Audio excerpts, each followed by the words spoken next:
साधक मित्रों, बहुत पुरानी बात है धम्मगिरी की, इगतपुरी की। मैंने जब 3-4 शिविर किए थे 10 दिन के, एक महानुभाव जिन्होंने एक 10 दिन का शिविर किया था और दूसरे उनके एक मित्र थे जिन्होंने 2-3 शिविर कर लिए थे।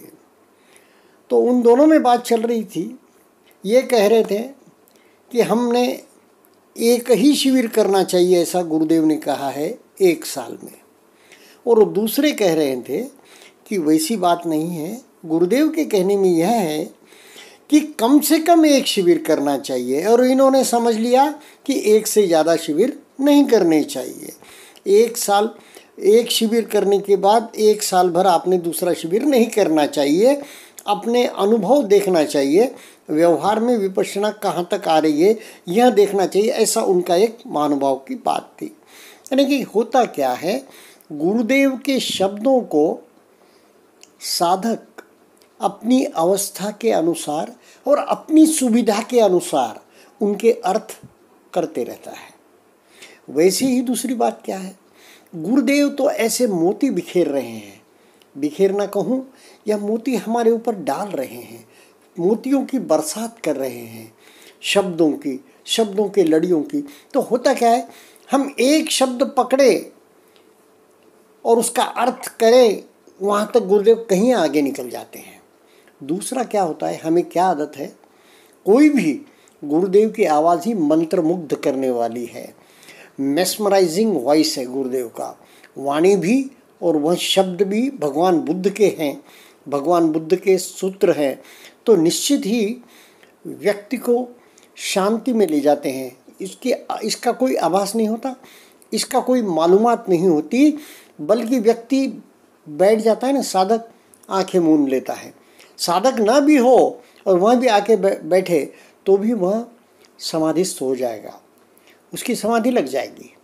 तो साधक बैठता है, उसे तो मालूम है आंखें बंद कर रहा है, जैसे ही आंखें बंद कर देता है तो सुषुप्ति में चले जाता होगा। कोई साधक हो सके हो जाता है, नींद भी आ जाती होगी। कोई साधक ध्यान में रत हो जाते हैं, तो उनका कुछ शब्द तो हम पकड़ लेते हैं, कुछ शब्द पकड़ में आ जाते हैं, बाकी छूट जाता है। और गुरुदेव इतना भंडार देते हैं कि बहुत मुश्किल है। तो यह भी एक कारण है मेरा कि मैं जब दिन भर तक कभी साधना कर लेता हूँ, कुछ रीडिंग कर लेता हूँ, गुरुदेव की कुछ वाणी सुन लेता हूँ, अनुभव पर कुछ उतरता है, तो मुझे लगता है कि मैं साधकों तक वहाँ बात पहुँचाऊँ। और न जाने समझो आज मैंने रिकॉर्डिंग नहीं की तो कल वही बातें मुझे पूरी याद रहेगी, आवश्यक नहीं है। तो वह मैं विस्मृति में चले जाएगी, नए संस्कार, नया कुछ उदय हो जाएगा और उस पर मैं बात करने लगूँगा। इसलिए मैं क्या करता हूँ कि देखता हूँ, कभी डिस्करेज भी हो जाता हूँ कि ज़्यादा रिस्पांस नहीं मिला, तो हो जाता है, ऐसा नहीं होना चाहिए लेकिन हो जाता। लेकिन कभी कभी ऐसे दूर से साधकों का मैसेज आ जाता है, कोई कमेंट के रूप में, फिर कभी फ़ोन के रूप में, कभी व्हाट्सएप पर, या फिर कभी ईमेल से भी आ जाता है, नेपाल से आ जाता है, कभी दूर कानपुर से सागर भेज देता है, तो कभी इधर मुंबई से कोई ज़मीर भेज देता है। इस प्रकार अनेक जगहों से, और जो मुझे वैयक्तिक रीति से कभी मिले हैं, मुझे जानते हैं, वे तो निश्चित मैं कुछ भी कहूँ तो वे मान लेते हैं कि यह बराबर है, मैं कह रहा हूँ ना, तो वो बराबर राइट पर्सपेक्टिव में लेते। क्योंकि 1 to 1 जब देखा हुआ आदमी व्यक्ति होता है तो एक बात अलग ही आती है। फिर भी दूरस्थ व्यक्तियों को भी कभी कभी टेलीपैथी या धर्म काम कर जाता है, धर्म की वाणी काम कर जाती है और उन तक भी राइट मैसेज पहुंचता है।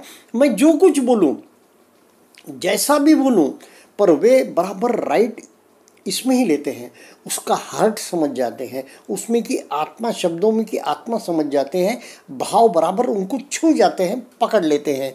तो वैसे तो मैं देखता हूँ, मैं जो परोसना चाह रहा हूँ आपको, आज तक परोस नहीं पाया हूँ। जो शब्द, जो वाणी, जो लहजे में आपको मैं व्यंजन परोसना चाहता हूँ गुरुदेव के वाणी के, वह मैं नहीं परोस पा रहा हूँ। मैं उसमें बिल्कुल स्वयं को बिल्कुल निम्न या छोटा पा रहा हूँ कि मेरे में एक अकुलाहट है कि मैं गुरुदेव की वाणी और ये धम्म की वाणी को बहुत सुंदर ढंग से क्यों नहीं परोस पा रहा हूँ। ठीक है, कोशिश की जा सकती है, कोशिश में हूँ मैं।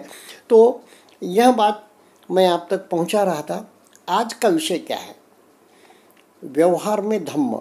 तो देखिए, आपको कभी बुखार आता होगा, आपको कभी मोच लगती होगी, आपको कभी कहीं आघात लगता होगा, कुछ व्याधि होती होंगी, तो आप कैसे देखते हैं उसे? क्या आप उसे समता से देख पाते हैं? क्या आप उसे अनित्य बोध से देख पाते हैं? क्या आप उसे तटस्थता से देख पाते हैं? अब थोड़ा सा यानी कि तटस्थता पर आया ना, जब हमें बोध होता है कि क्या देखना है। नहीं तो अनित्य बोध से देखो, कैसे देखो अनित्य बोध से किसी व्याधि को? बुखार आया, अनित्य बोध से कैसे देखो? या कभी समता से देखो, बुखार आया, कैसे देखो? यह शब्द थोड़े हमें अनभिज्ञ लगते हैं। वैसे धम्म की वाणी, हमारी वाणी, भारत की वाणी होती हुई एक तरफ संस्कृत, एक तरफ पाली। पाली यानी कि व्यवहार की भाषा, बोलचाल की भाषा। तो दोनों में हमें पूरा पारंगत होना चाहिए, लेकिन कुछ लुप्त सी हो गई थी पाली। तो इस कारण, और दूसरा, यह साधना की भाषा है ना, बहुतों को भ्रमित कर देती है। उन्हें उसका सही अर्थ पकड़ में नहीं आता है। जो उन्होंने आज तक व्यवहार में अर्थ किया, जो आज तक जीवन में अर्थ किया, और अब साधना की भाषा में उसका अर्थ, थोड़ा सा कन्फ्यूजन उनके मन में होता है। इसलिए मैं वह परोसने का कोशिश करता हूँ कि जो मुझे समझ में आया आप तक पहुँचाऊँ। तो इस प्रकार हम चल रहे थे कि वाणी के विषय में। तो अब जब हम बुखार आया तो हमें क्या करना चाहिए? तटस्थ, यानी कि हमें स्थितप्रज्ञ होकर बुखार का अनुभव करना चाहिए कि भाई बुखार आया। साधना में बैठने के बाद हम कैसा, शरीर गर्म आया तो गर्म है, शरीर पसीना आ रहा तो पसीना आ रहा है। तो वैसे ही जीवन में जब बुखार आ रहा है, बुखार, आप डॉक्टर के पास जाइए। आप जो उपचार करते हैं घर में, निसर्ग उपचार हो, होम्योपैथी, एलोपैथी कीजिए या आयुर्वेद। लेकिन बुखार आ रहा है, मुझे बुखार है, एक्सेप्टेंस। और वहीं पर बुखार से क्या हो रहा है? बदन में दर्द है, गर्माहट है, क्या है? पसीना है। उसे हम तटस्थ भाव से जान रहे हैं, तो उसमें एक्सेप्टेंस भी आ गया और हमारी समता भी पुष्ट होने लग गई। उसी प्रकार कहीं दर्द है, कहीं मोच है, इसका भी हमें, कहीं कुछ व्याधि के कारण है। मैंने तो ऐसे टीचर देखे हैं, अब क्या कहूँ आपको, नाम सहित कह सकता हूँ, 30-30 दिन के कोर्स ले रहे हैं, कैंसर है, गले का कैंसर है, बिल्कुल समता में है, अच्छी नींद भी लेते हैं, कोर्स भी कंडक्ट कर रहे हैं और धम्म में पक रहे हैं। और उसी प्रकार उन्होंने फिर इस देह का त्याग भी किया, समता में रहते हुए, अनित्य बोध में रहते हुए। तो इस प्रकार हमें भी जीवन में जो भी शारीरिक व्याधियां आए, उन्हें स्थितप्रज्ञ भाव से अनुभव करते आना चाहिए। उनका बल क्षीण हो जाएगा, उसी समय उनका बल क्षीण हो जाएगा। जैसे ही गुरुदेव कहते हैं ना कि मालिक जाग रहा है, पता लगा उसने खांसी ली या लाइट जला है, चोर भाग जाएगा। उसी प्रकार हमारे शरीर में आए हुए रोग भी तुरंत भागेंगे, ये मैं नहीं कहता, लेकिन उसे समता से, उसे तटस्थ भाव से स्थितप्रज्ञ होकर देखने, अनुभव करने आना चाहिए। एक बहुत बड़ा चांस है हमें ये। उसी प्रकार अपमान, कहीं अपमान हो गया, कहीं मनोनुकूल बात नहीं हुई, घटना नहीं घटी, तो उस वक्त हमें हमारे भाव, हमारे शरीर पर होने वाली जो कुछ क्रियाएं हैं, जो शरीर पर जो वेदनाएं चल रही है, संवेदना, उसे जानना आना चाहिए कि कैसी है। बस तटस्थ हो गए हम और फिर हम उसे जान रहे हैं, तो निश्चित धर्म में हम प्रगति कर रहे हैं। इस प्रकार इन बातों को हमने साधना में भी ध्यान में रखना चाहिए। गुरुदेव के प्रवचन के विषय में मैंने कहा, और जैसे कि ये क्या करना चाहिए इस विषय में कहा, और मैं क्यों बोल रहा हूँ। मैं देखता हूँ एक भी व्यक्ति तक मेरा संदेश पहुँच गया, मेरे शब्द पहुँच गए और उसे लाभ हो गया, बहुत बड़ा मैंने वो फल प्राप्त कर लिया, या बहुत बड़ी मेरे को समाधान मिलेगा, मेरे को बहुत बड़ा अच्छा लगेगा। तो इसलिए जब भी मैं बोलता हूँ उसके बाद देखता हूँ कुछ ना कुछ मैसेज ऐसे आते हैं कि वे कहते हैं कि नहीं नहीं बहुत अच्छा बोले और हमें आप बोलते रहिए, हमें सुनाते रहिए। तो इस प्रकार अब मैं मैनेजमेंट पर भी आपको सुनाने वाला हूँ कि जब मैं देखता हूँ ना कि गीता और मैनेजमेंट इसका बहुत ये होता है।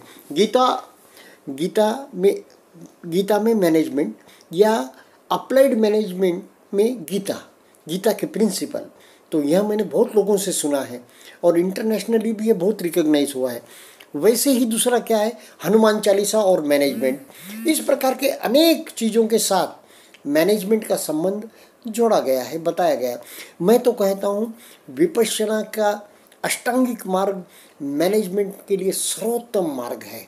ये किस प्रकार है, जैसे मैंने इगतपुरी में भी, धम्मगिरी में भी देखा कि अनेकों MBA के स्टूडेंट्स प्रोजेक्ट के रूप में उन्हें दिया गया है अल्टरनेटिव चॉइस में कि आप एक इंडस्ट्रियल विजिट करके प्रोजेक्ट बना सकते हैं या एक आप 10 दिन का विपश्यना का शिविर कर सकते हैं। ऐसे पुणे के अनेक बहुत ही ऑटोनॉमस बड़े कॉलेजेस MBA के, मुंबई के, इनको मैंने देखा है कि उनके स्टूडेंट आते हैं 10 दिन का एक कोर्स करते हैं, उन्हें क्रेडिट मिलता है। तो इस प्रकार, और यह भी देखा है इजराइल के कुछ हमारे गुरु बंधुओं के साथ मैंने जाना है कि इजराइल में भी प्राइवेट हो गवर्नमेंट हो, प्रमोशन के पहले उन्हें ये ट्रेनिंग विपश्यना की अवश्य देते हैं। इस प्रकार की बात है। वैसे ही मैंने जो मेडिकल के स्टूडेंट हैं मुंबई के, उनको 2 या 3 दिन की जब यहाँ पर धम्मगिरी में कोर्स लगाने की शुरुआत होती है, 0 डे होता है या मैत्री दिवस होते हैं, वे आके अवश्य सेवा देते हैं। जब शनिवार रविवार सैटरडे संडे होता है, उनका छुट्टी होती है, तो वे 2 दिन आके वहाँ पर सेवा देते हैं और फिर चले जाते हैं। तो इस प्रकार MBA में यानी कि मैनेजमेंट भी विपश्यना कैसे, उसका एक रिपोर्ट भी मैंने पढ़ा है, उसकी भी बात दूंगा और ये किस प्रकार अप्लाइड है। जैसे शिवाजी द ग्रेट मैनेजमेंट गुरु, शिवाजी ने, छत्रपति शिवाजी महाराज ने हिंद स्वराज्य की स्थापना की, राइट फ्रॉम बोले तो पायोनियरिंग इट, पायाभूत करने से उन्होंने शुरुआत की। किस प्रकार की, तो नामदेवराव जाधव साहब ने किताबें भी लिखी और उस पर वे उनका यानी कि ऑडियोज़ भी है, वे उस पर व्याख्यान भी देते हैं। तो शिवाजी द मैनेजमेंट गुरु कि उनके मैनेजमेंट के तरीके क्या थे, इक्वेनिमिटी वगैरह जो भी है, तो उस पर भी मैं बात करूंगा। लेकिन आज का विषय मैं यहीं पर समाप्त करता हूं। आप सभी का बहुत बहुत धन्यवाद।